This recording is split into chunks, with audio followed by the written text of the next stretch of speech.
TGIF, everybody. I hope everyone had a decent week. Sinatra, Scott, how are you, Shooter? Shahab, Hugo? Okay. So Bitcoin had that big breakdown under the black line in the sand. Hello, Paul. All right. So yesterday I was talking about that the dollar was a sale up here, short from the 70 level. And this is important because, I can't see the dollar turning. Hello, Jeff Hansen, before we make new lows for the move. I mean, they want these stops. They want these stops. I think we're headed towards 88.5 or so. And this is important because it's giving a lift to risk. And I think, I was talking about yesterday a rally into month's end. And it's still possible, even though we're going to have a 2-week reversal under 41.75. Well, who knows? We could rally another 35 handles, that we could get a new high in the S&Ps into the end of the month. It's possible. If that happens, I don't think NASDAQ will. It's possible, but so much weaker that I'm not sure. Gold looks good right here, and I think that we're going to be heading much higher in the gold. Short term, it looked like it had a little 3 drive, but this looks like a flag that we're about to break out of, and there's some upside stuff here. And I do want to address what's happening in the Middle East. Okay, so I think there is a possibility of the war intensifying. The reason is that the Hamas leader did come out and say, thanking Iran for sending them more sophisticated missiles. And it's the first public acknowledgement, even though we've known for decades that Iran has been supplying Hamas with weapons. The first time they came out and said thank you and, admitted it, and it's in your face. And you look at Netanyahu, who's been hanging on to power by his fingernails, who considers Iran an existential threat. I don't think you could rule out something happening between Israel and Iran and Joe Biden being tested early in his presidency. So that's something to keep in mind. That keeps me hesitant from shorting the oil, even though it had a pretty negative day yesterday. Still think that there's a possibility for one more shot up here in oil. And really the key is going to be the dollar weakening.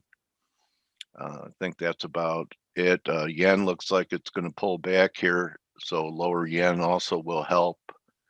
And maybe we're even going to get a pullback in yields. Yields did not make new highs for the move. Maybe it's a failing rally. Fed on stepping on it. So that's my look going in. The dollar is key.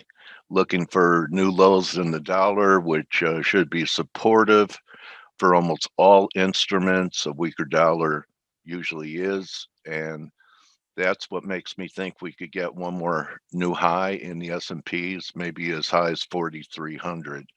We'll see.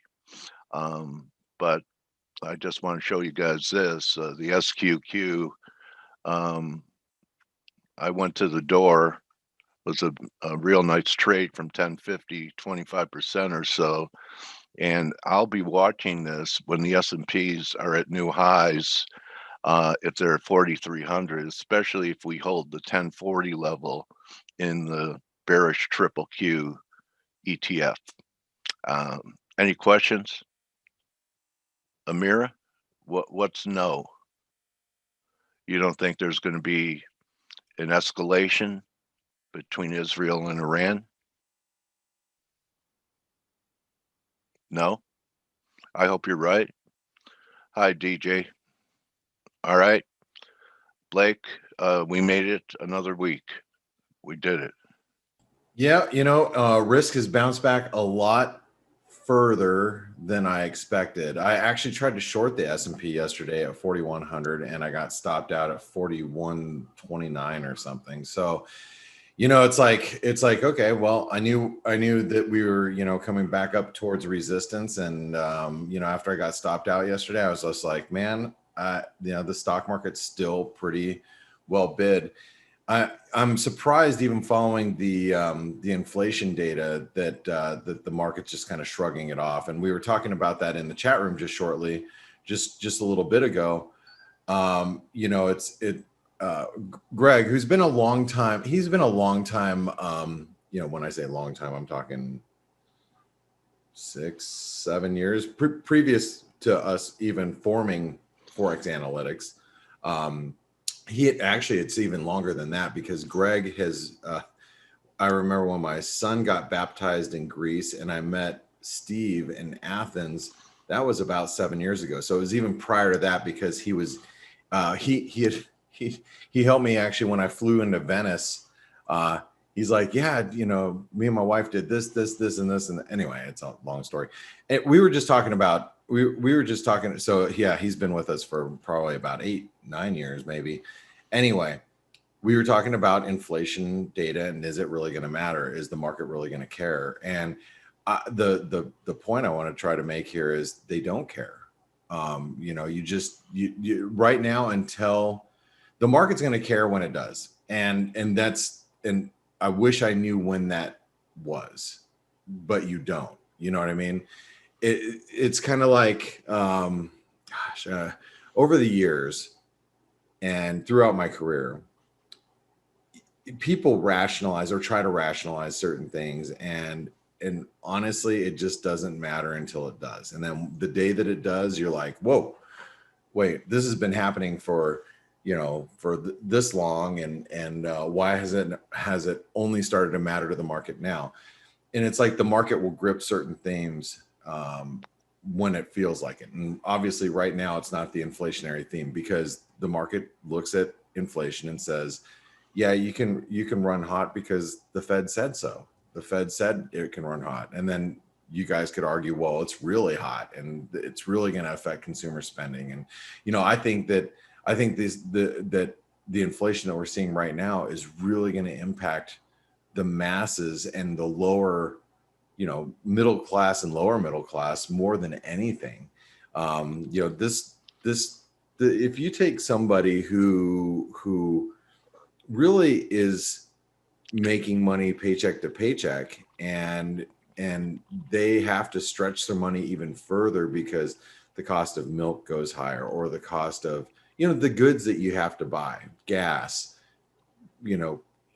clothing, car tires, all those the little things, they end up adding up. And when the consumer has to stop, going to McDonald's, or, taking on that extra expense that they wanted to, of that thing that they wanted to buy, it's gonna impact them more than it's gonna impact, the upper middle class and higher, which doesn't really care so much about inflation. So, it's just something that the market doesn't care about it right now, but it will at some point.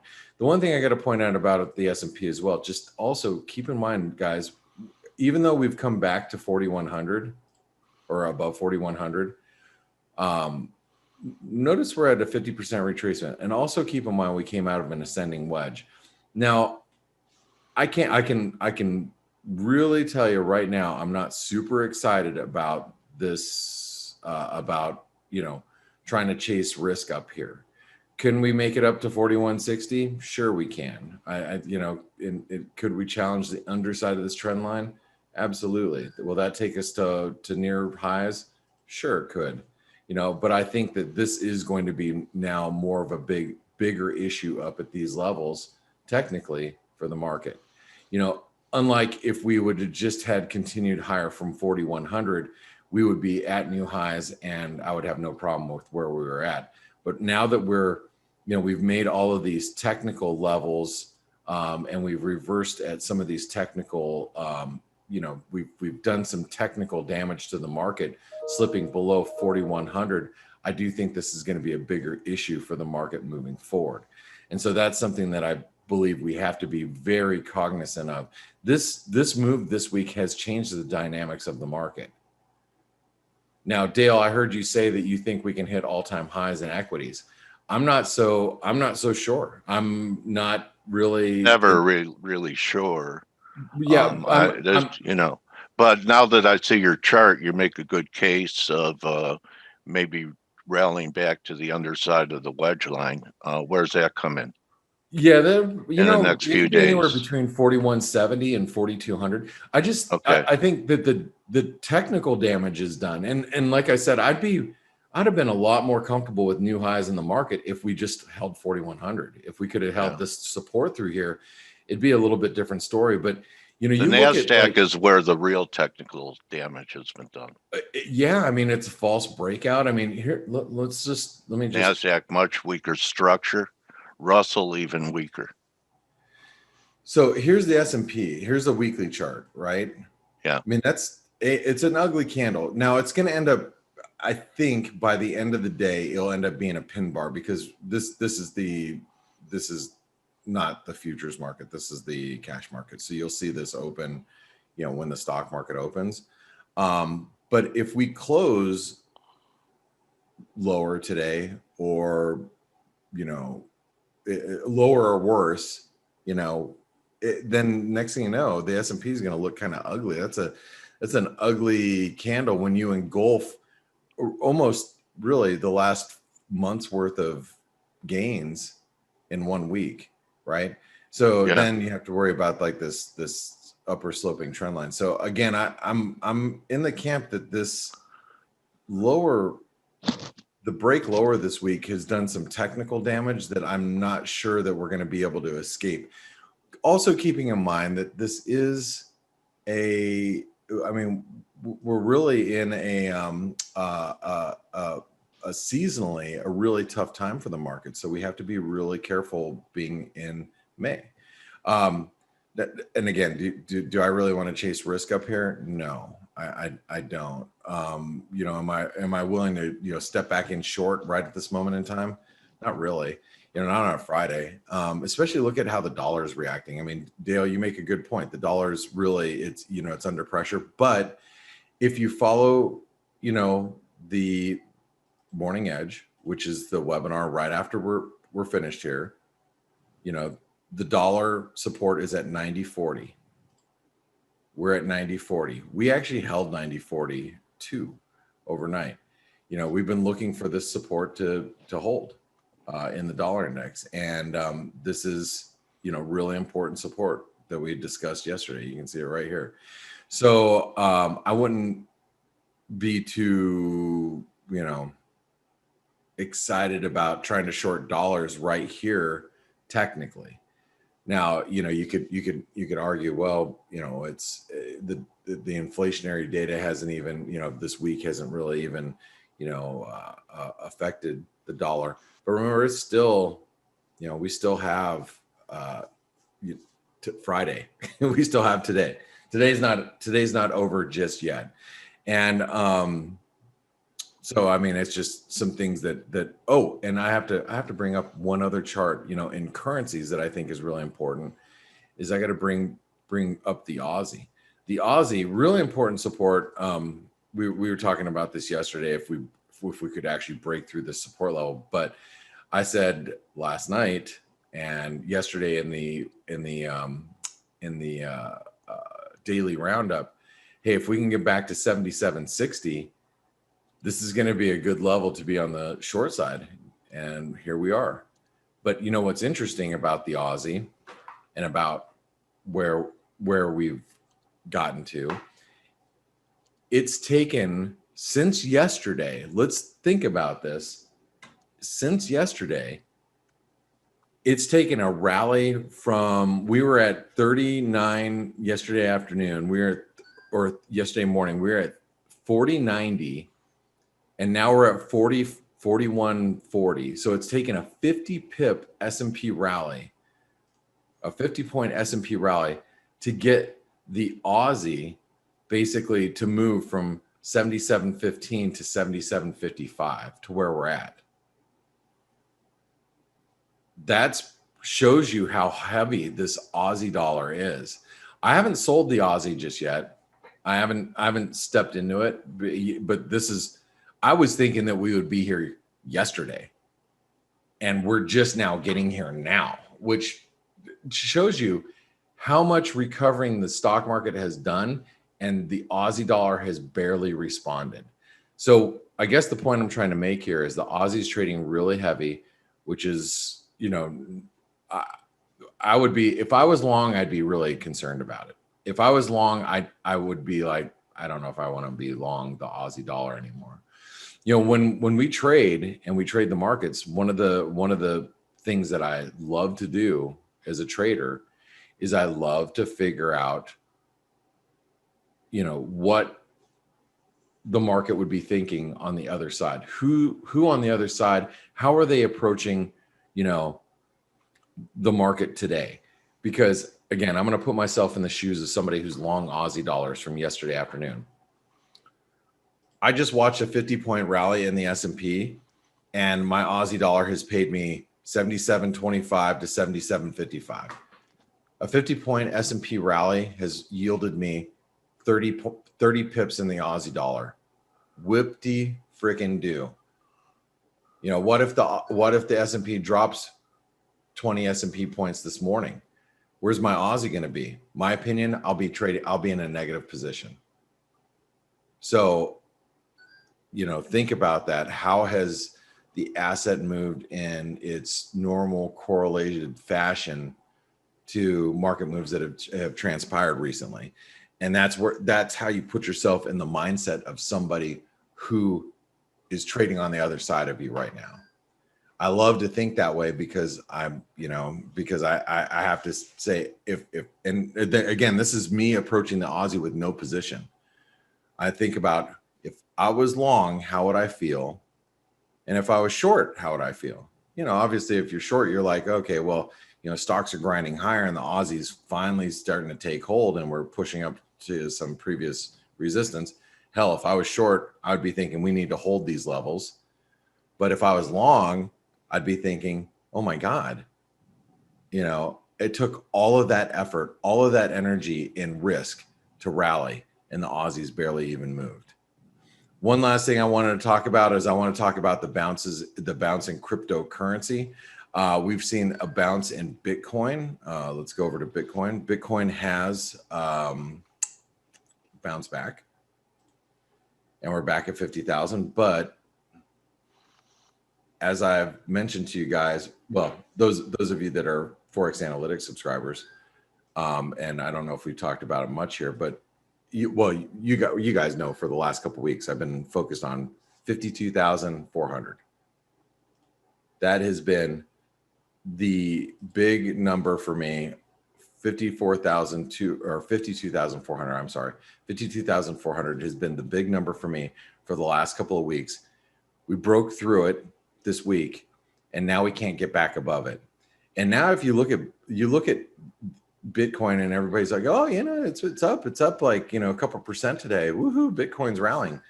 You know, it is, but technically we're actually hitting lower lows, or lower highs, excuse me. So we're still making lower highs, and that would worry me, right? Ethereum actually, you know, is struggling now.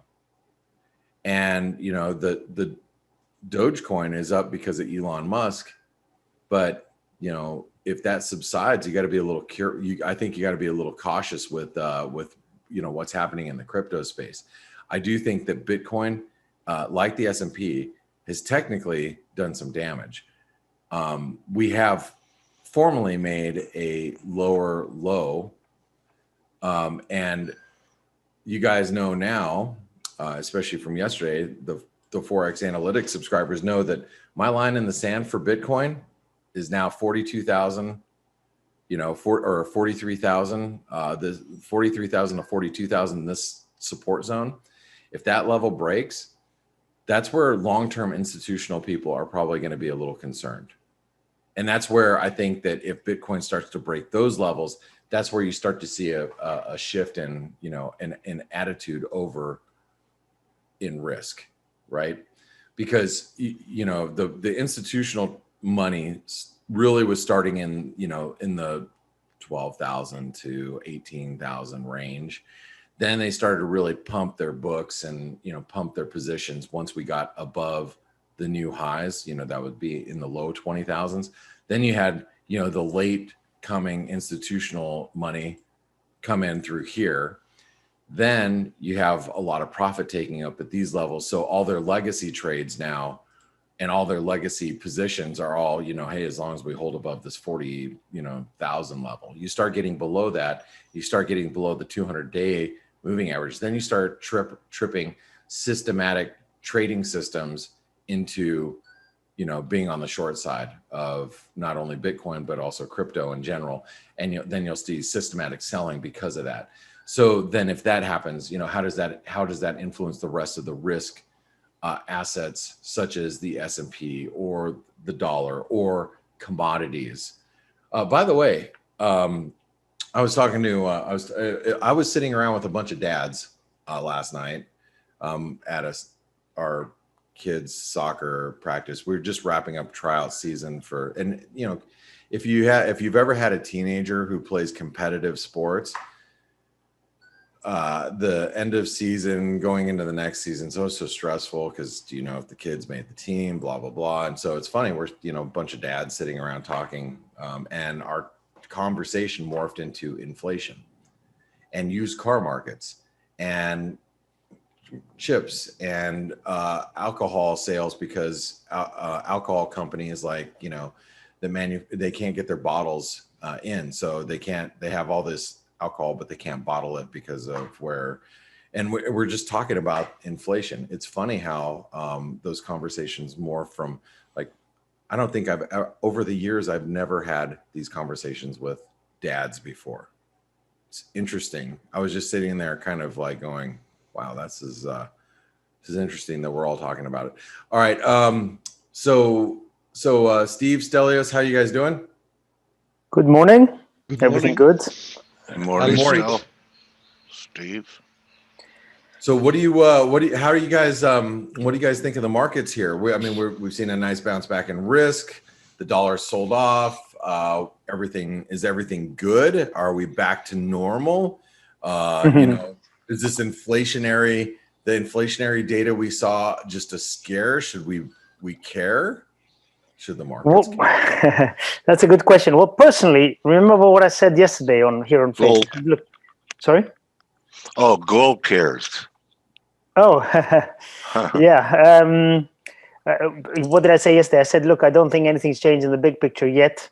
And yes, inflation seems to be rising. The market thinks, and the Fed thinks, it's going to be transitory. There are reasons for that. The inflation we're seeing here is not like we were seeing in the mid 2000s due to huge demand. China was basically building everything they could build, and there was demand-based inflation. This time it's more of a supply issues. It's supply chain issue, right? Yes, yeah. And these theoretically are going to be resolved eventually. So there is a rationale to say this is going to be transitory. The problem, I think, is not that it's going to be a couple of months and then we're back to normal. It's going to be drawn out, I think. But I think that's what the market probably thinks. And they just like Steve said yesterday, the Fed, it's going to be very difficult for them to be tightening, especially not tightening a lot, so they're going to try, probably, just like the taper tantrum a few years ago, and they're going to see the market reaction. So the likely result is that they're going to just wait a bit more, which means we're going to have easy money for a long time. And like our friend somebody here wrote, don't fight the Fed. And yeah, when you have this amount of liquidity coming in, it's very difficult to go against it. And its indices are really expensive. I wouldn't say go long here, but it's very, very difficult to go short. You're going to get run over probably. So for me, nothing's changed, unfortunately. I'm still waiting.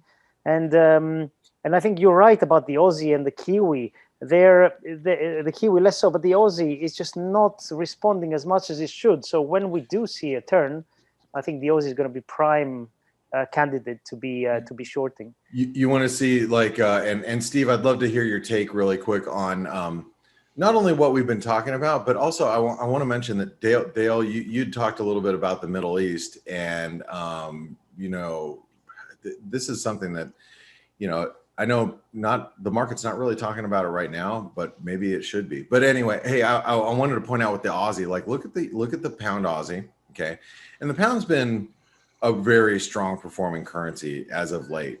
But you know, if you're really bearish the Aussie, look at the pound Aussie and look at how we're at really key support, building a nice triangle. This is, you know, just, you know, I can just tell you guys ahead of time, this is really one of my, you know, charts that will end up being a chart of the day if we break out, because it is really poised to break higher.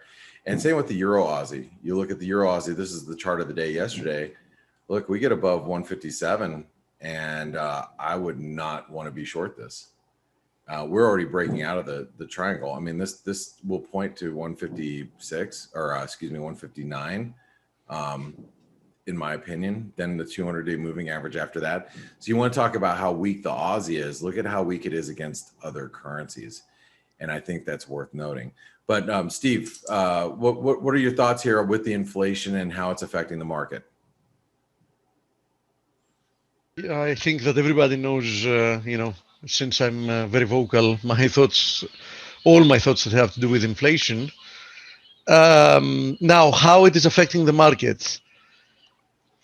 It would be easy for me to say that the market is surprised and kind of scared that inflation is going to derail the monetary madness that has led to the non-stop rallies. But I don't want to speculate about it and take the other side of what I consider to be the trend. Meaning, I do consider that it is possible, and from a risk-reward perspective, yesterday's rebound might be offering a very nice opportunity against the highs to try to seek more weakness temporarily in indices and more strength in the dollar. But other than short-term trades, nothing has changed having to do with my overall thesis. And I do believe that sooner or later, the general theme, lower dollar, higher stock markets, is going to resume.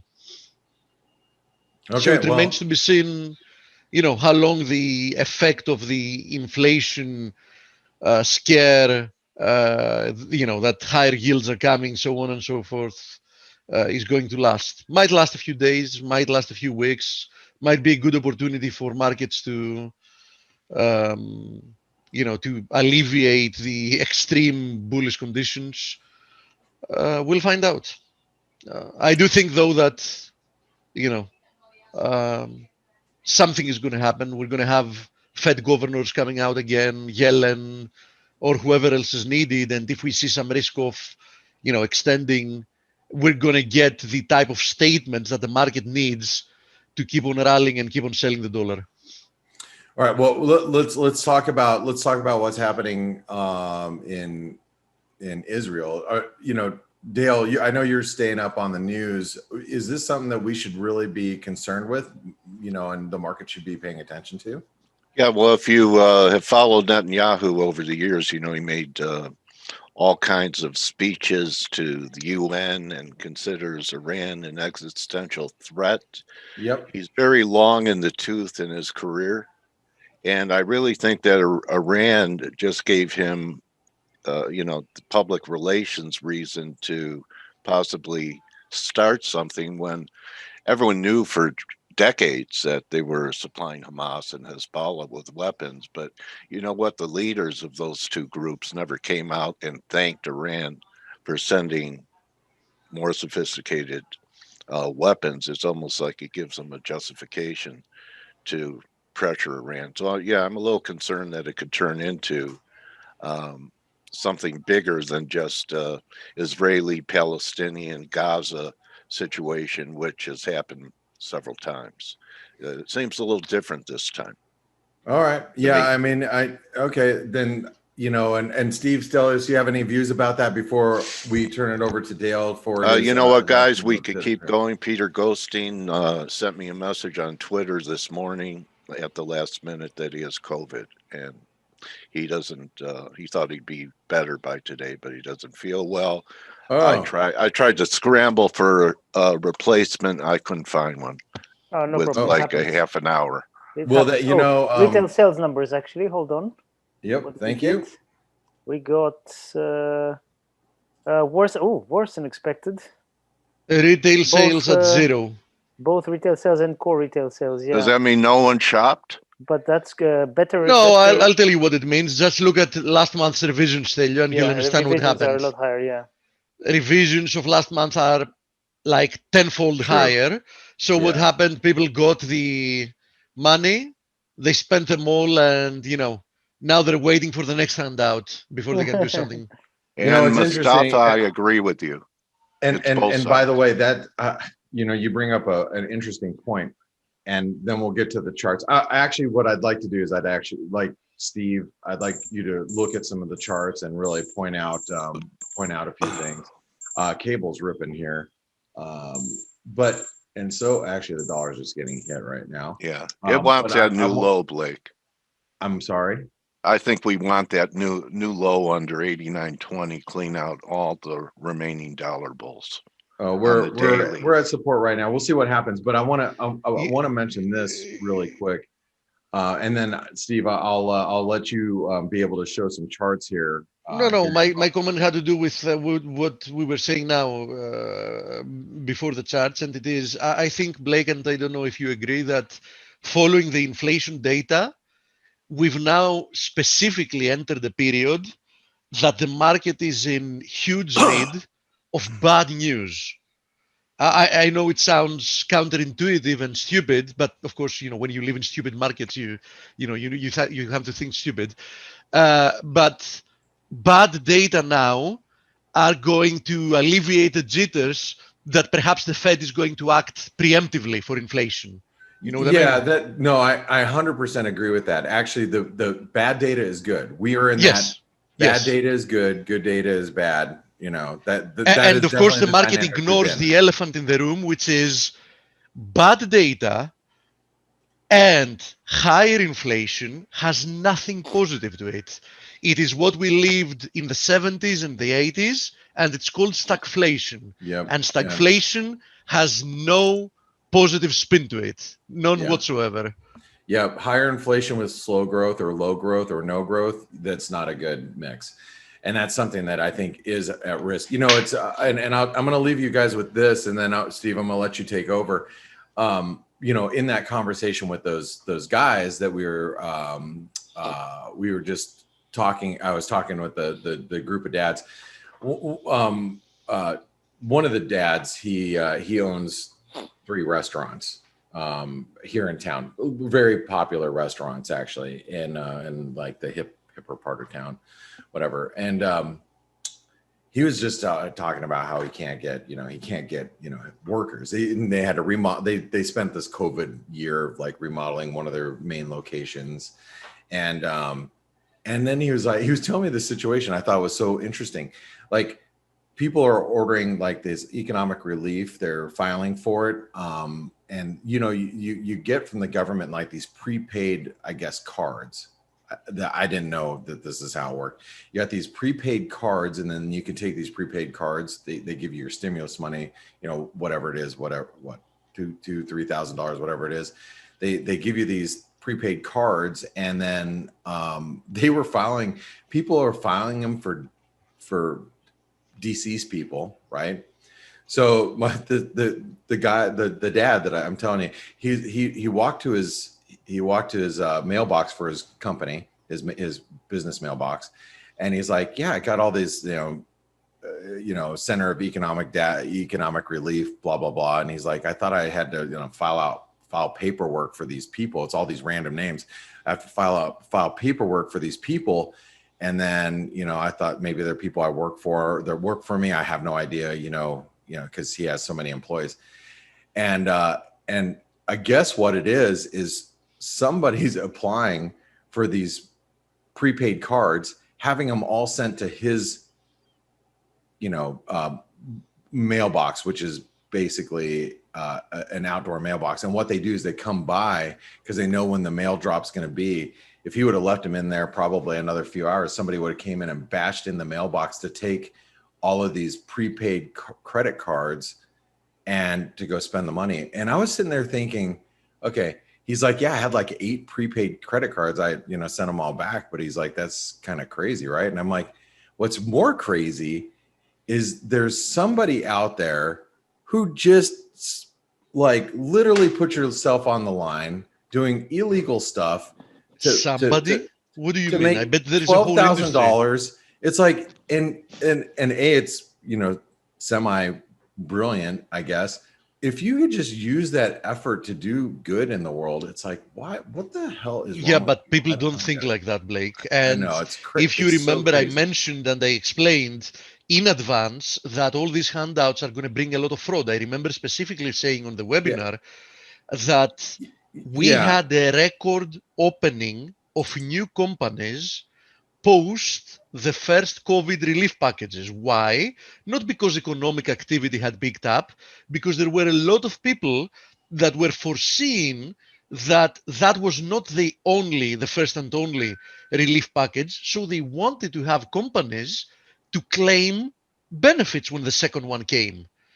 The amount, there is an economic truism. You always, I've said it 100 times, you always get more of what you substitute and less of what you tax. So when you give handouts to specific groups of people, people will go out of their way, make anything possible to be able to pick up those handouts. That's why always when a government does some form of handouts and they make some kind of calculation of what it's going to cost them, it always costs them more than they would want, what they believe initially, because they might have a specific group of people that think will claim the benefits, but people will do whatever possible to belong into that category. And the opposite has to do with taxes. Whenever a government, Steve, let's provide the viewers that are here some value in like showing them some charts and some setups and stuff. We could go down this road for hours, and let's not. But I wanted to just kind of tell you this, that I think it's crazy how a lot of people are lot of fraud. Yeah, there's a lot of fraud out there. A lot. And let's also just I'm going to leave you with this one last thought. I think people want to find jobs right now. I think they do, but work gets in the way. That's funny. The problem. All right, problem. Steve, I'm gonna let you take over the charts. Why don't you show some folks here what some the problem with your friend and what you said is that for workers now he has to compete with the government that pays people not to work. That's the main problem. So what I'm looking in the short term, because the longer term we've discussed multiple times, I think there is a technical argument to be made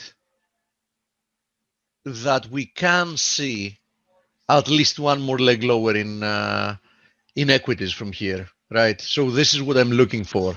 So I do think that this move lower is most likely corrective, but I do also think that there is a good likelihood that there is more to it before it actually exhausts itself. And as I said, we get statements and all the rest, and then everybody goes back to, everything is fine. I can keep buying stocks and they have my back, and they're going to take care of me, and I'm going to do all right. So we're already seeing a very short-term reaction from the 50% fib, but I wouldn't be surprised if we extend a little bit more to meet the 61.8 and the underside of this broken channel before we see lower levels. Now, is this a guarantee? Of course not. Nothing in trading is a guarantee, but I do think it's a good risk-reward proposal. Now, clearly, if that's how the price action in equities is going to unfold, then that more or less means that the price action in the dollar will unfold more or less in an opposite way, something like that. So another leg lower in equities would inevitably mean another leg higher in the DXY. Of course, I don't want to repeat myself by saying that, yes, risk off does bring dollar bidding. Is it really something to show for? Not really. I mean, the dollar clearly has been for a long time now in a period that rebounds are generally tepid and contained, while the moves to the downside are a lot more impulsive. So I'm not saying that I would be looking like for much higher levels in the dollar, but definitely if we get a little bit more risk off, we should see the dollar get a little bit of a bid. Now, I wrote it yesterday in the chat room that I sold some S&P, looking for this type of short-term trade. Nothing to do with my long-term thesis, of course. This is purely short-term trade. I don't expect to hold it one way or another, works or doesn't work, more than, I guess, by the middle of next week. Most likely it's going to be gone, either with a profit or with a small loss. Depends on what happens here. Now, the bigger picture in the S&P is clearly that we have this trend line support. We need to break through it in order for us to start making arguments that we might have in hand a much deeper corrective move in indices. Until that happens, I would be very conservative in downside targets, because don't forget that trend is your friend, and the medium term, and needless to say the long term, of course, as well, trends have not been broken in any way. So I would advise people in being very cautious when they want to trade counter trend, obviously. Now, having to do with gold and silver, during the past few days I've been focusing more on gold. And why is that? Because simply put, gold is trading very close to a key confluence of resistances between 1850 and 1855. I consider this to be a major pivot area for the metal. I think we break through that. We finally break through this corrective.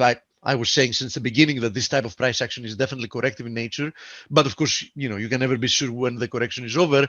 I do think, though, that we break through 1855 and the chances that the correction is over and we've resumed the upside increase substantially, in which case I would be expecting this move to extend and produce new all-time highs. Of course, gold does well, inevitably silver is going to do well. And usually when precious metals are doing well, silver is doing even better than gold is doing. Of course, there is still the scenario for both of them that we can see this complex correction unfolding more. How is that going to happen?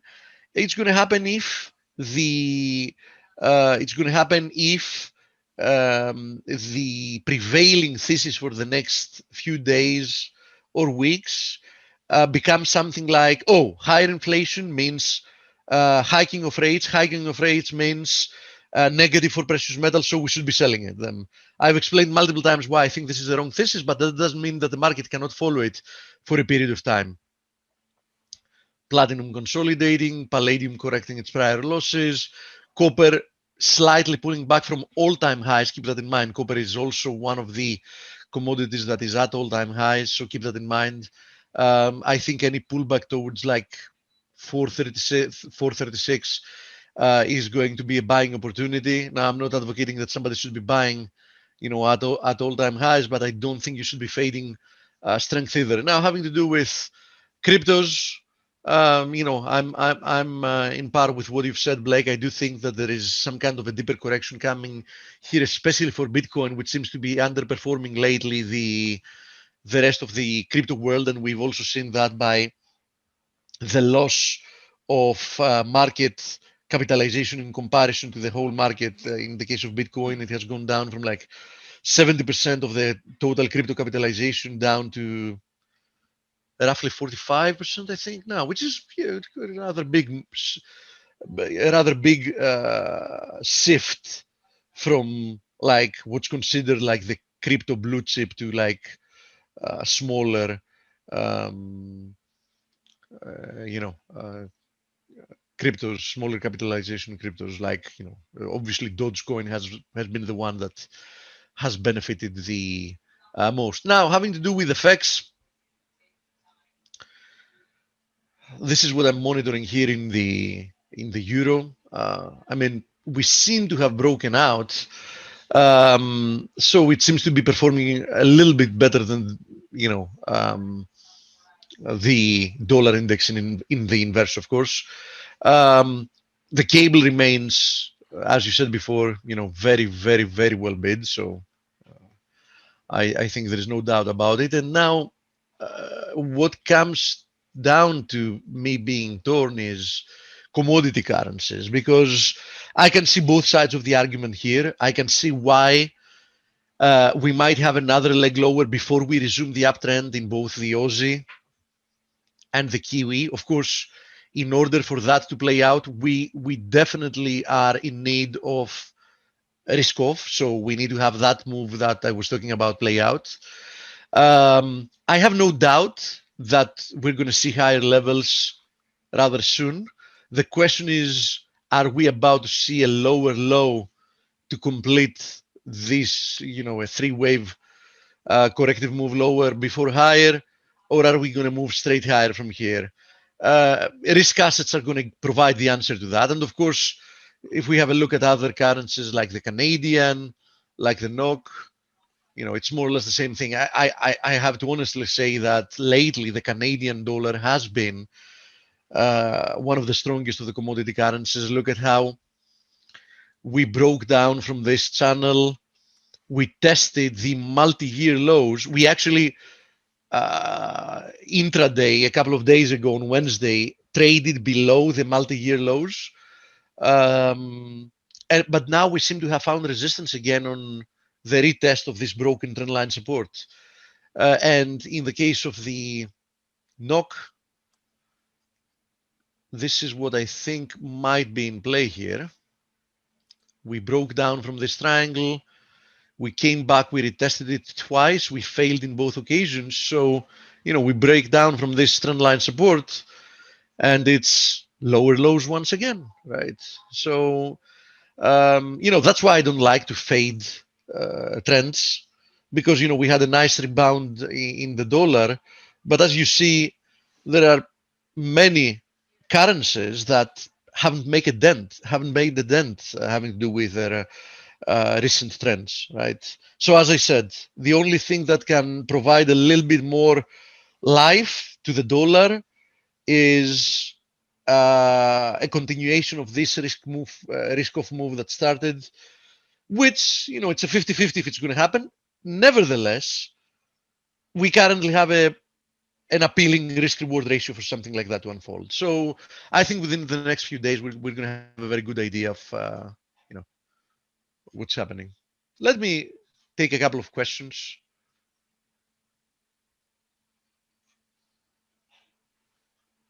They're not used to asking your questions anymore. Mira's asking for, of course, platinum and palladium, but I think you already gave it to him. Yeah, somebody's also asking about euros, so we can have a look at both euros and euro kiwi. Now, let me give you my thesis, and I need to, I always like to do a top-down analysis. Someone's asking what kind of handout you and Stelios got from the IMF during your crisis. All right. I've made the argument before, and I know that people don't follow economics very closely will totally disagree with me. But if you're asking me which is a more healthy economy at the moment after the recent crisis, the Greek economy or the US economy, I have no trouble answering that it's the Greek economy. Yeah. We entered the COVID crisis with an actual budget current account surplus, and for years, right? Because all the big part of the structural problems in a very harsh way, but they had to be solved following the crisis. Now, let's not look at the US budget, right? other than the fact that, for example, the US has a current deficit that is way north of 10%, counting, of course, the off-budget items that should be counted, and you can only see them in the amount that you need to borrow to make it through the year. The US currently has something like $160 trillion of unfunded liabilities for the next 10 years. How much does the US collect in taxes on a yearly basis? Around 4 to 4.5 trillion. Now, if somebody can mathematically give me the answer how an economy can be solvent running more than 10% annual deficit and having something like a $16 trillion unfunded liabilities per year for the next 10 years with a government revenue of around 4 trillion, I will be more than happy to have this conversation. Now, the Eurozone. I think that this parabolic move higher might have been, it's a big word to say like an all-time high or something like that, but might have even been a generational high. So impulsive move lower, correction, another move lower. I see another correction here. So direction in the medium to long term, I think it's lower, clearly lower. Now, within that context, is it impossible to see another leg higher before we go lower? No, it's not, right? So either of the two, in my opinion, is going to happen. But the general direction remains lower. And Euro Kiwi, same deal. You can see it here. I do think that this move is corrective. There is room for more upside. So for something like that. So in the short term, we might get an extension higher, but I think it's going to be just short term.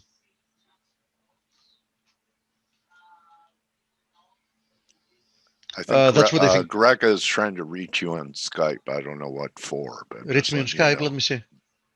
Sorry, I don't look at Skype when we're in the. Yeah, I know. There. Sorry, Greg, I really don't understand what you. I don't understand what he means exactly, to be honest. I just asked him.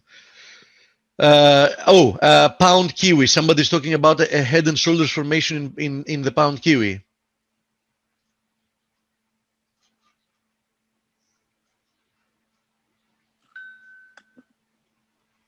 He wants to know if you could join the webinar later, Steve. Maybe Morning Edge is what he's asking about.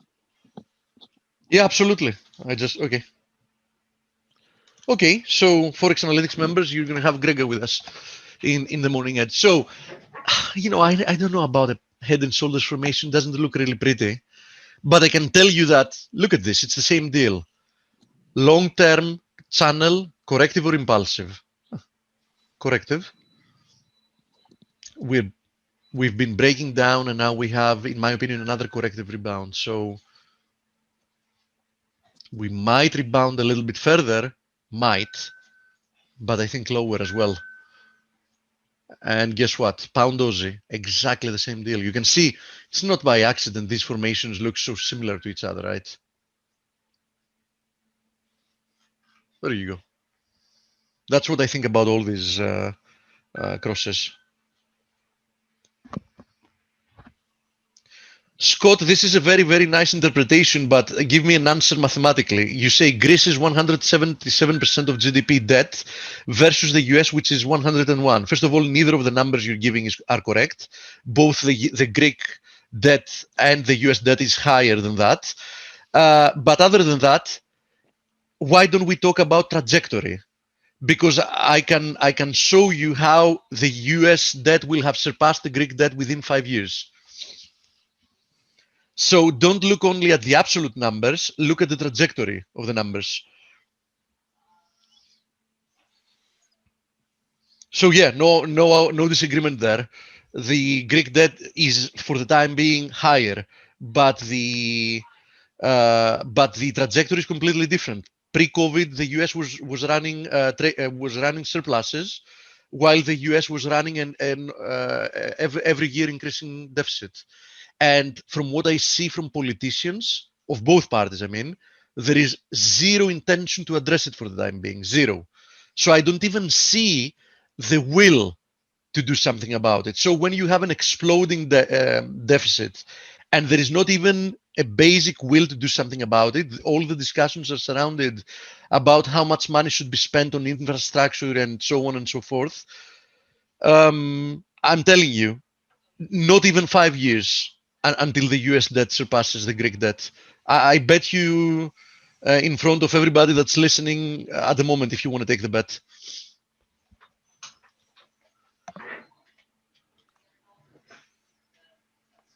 So what's the answer for the US? Higher taxes? Absolutely not. Higher taxes are going to collect nothing. The answer is what the answer has always been: less government spending. The answer is never higher taxes. The answer is always less government spending. Steve, current administration is trying to tax rich and companies. I'm going to tell you, good luck. Governments always find that capital is mobile, and whenever you try to tax something, you find a lot less of it to collect. So good luck. If you believe you can collect the money you want to be spending from taxing the rich and corporations, good luck. It has never succeeded in the past in any country. If you believe you're going to be the first ones that do it, good luck. The answer is always one and only one that works: less government spending. Let the free markets produce stuff. The government doesn't have to be involved with everything, and excess taxes lead to less collection of taxes and fleeing of capital, nothing else.